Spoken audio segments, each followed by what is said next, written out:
Travellers arriving in the UK who fail to provide proof of a negative COVID test and who don't isolate for 10 days after arrival will face fines of at least £500. With many of the country's airports close to complete shutdown, the travel industry is calling for more support. Getting back in her pilot's uniform is all that Alison wants. When air travel halted, she became a delivery driver. After a 17-year career and a 10-month break, any hope of returning to the sky imminently has been grounded. We get a massive sense of fulfilment and enjoyment from it. To me, not flying is like not having oxygen. It's just as crippling. It's literally like the air has been taken out your lungs. For the first time since the pandemic began, all arrivals to the UK will now face mandatory quarantine as the government tries to keep international variants of the virus out. From Monday, only travel for essential services, national security or government work is allowed. Passengers must fill out a passenger locator form and prove they have a negative COVID test result. Each rule broken could lead to a £500 fine. Change during this pandemic is matched only by the acceleration of this disease. This time last year, Gatwick Airport was seeing 650 flights take off every single day.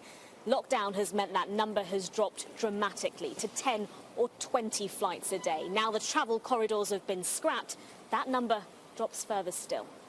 The suspension is supported by some as long as the corridors return, but many see it as a kick to an industry already on its knees. I don't think there's anybody in the travel industry who would disagree with this or argue against it, but certainly what we are arguing for is a recognition that the travel industry has been suffering since the very start of the pandemic. The government says existing measures will support those affected, such as the extension of the furlough scheme and business rates relief. There is acknowledgement rebuilding the sector will take time.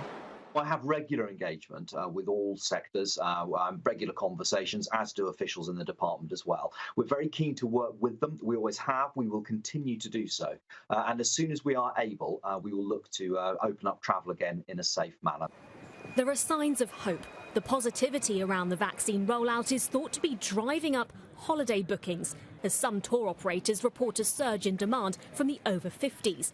Jill has 2 trips to Lanzarote lined up this year. She's adamant not to be put off by restrictions. If people don't book their holidays, then there will be no travel industry left.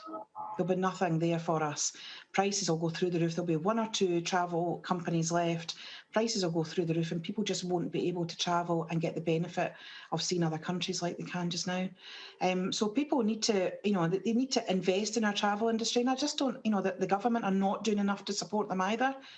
It's passengers like her businesses are itching to welcome back, so their industry has another chance to take off again.